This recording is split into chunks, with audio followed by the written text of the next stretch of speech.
Hello hi friends, welcome back to our channel Sahasra village vibes. ముందుగా నా ప్రియమైన విద్యార్థులందరికీ బాలల దినోత్సవ శుభాకాంక్షలు.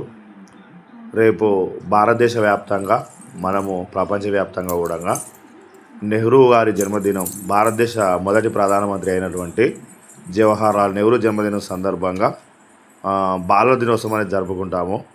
బాల్యం అనేది ఎలా ఉండాలంటే ఆనందంగా హాయిగా గడపాలి. దానికి మనం అన్ని అవకాశాలను కల్పించాలి.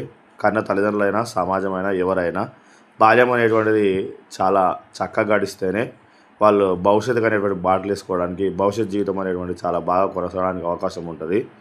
ప్రతి ఒక్క పిల్లలు, ప్రతి బాలబాలికలందరూ రేపటి పౌరులే కాబట్టి వాళ్ళ జీవితం అనేటువంటిది ఉన్నతంగా ఉండాలంటే, ఉన్నతంగా తీర్చిదిద్దాలంటే మనందరము వాళ్ళందరికీ ఎలాంటి కష్టాలు బాధలు లేకుండా వాళ్ళ జీవితాన్ని సవ్యంగా కొనసాగేటట్టు చూడాలి.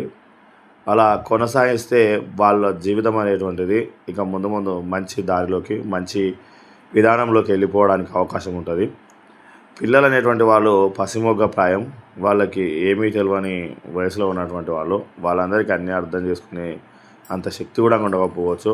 కానీ మనం వాళ్ళని ఆదరించి, అభిమానించి ముందుకు తీసుకెళ్తే మనకు వాళ్ళకి ఏది ఇష్టమో అవన్నీ తీసుకోగలిగితే చాలా బాగా ఒక తండ్రి నా ఒపీనియన్ ఏంటంటే, పిల్లలకి ఏదైతే ఇష్టమో దాన్నే మనము వాళ్ళు కొనసాగించేట్లుగా, ముందుకు సాగేట్లుగా జీవితం అందిస్తే బాగుంటుంది.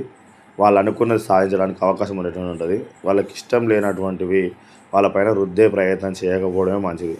వాళ్ళు మంచిగా ఉండడానికి ఒక స్వేచ్ఛ, అంటే మరీ మితిమీరి స్వేచ్ఛ చేయమని అనడం లేదు, కానీ వాళ్ళు కంట కనిపెడుతూనే ఉండాలి. అలాంటి జీవితాన్ని ఇస్తే మనం వాళ్ళకి ఒక మంచి జీవితాన్ని అందించిన వాళ్ళం అవుదాం. వాళ్ళకంటూ ఒక లక్ష్యం, ఒక జీవితాశయం ఉండే విధంగా, వాళ్ళు ముందుకు సాగే విధంగా, జీవితాన్ని బాగా గడిపే విధంగా కొనసాగిస్తే బాగుంటుంది. వీరందరికీ నా సహస్ర విలేజ్ వెబ్స్ తరపున మరొకసారి బాల దినోత్సవ శుభాకాంక్షలు తెలియజేస్తున్నాను.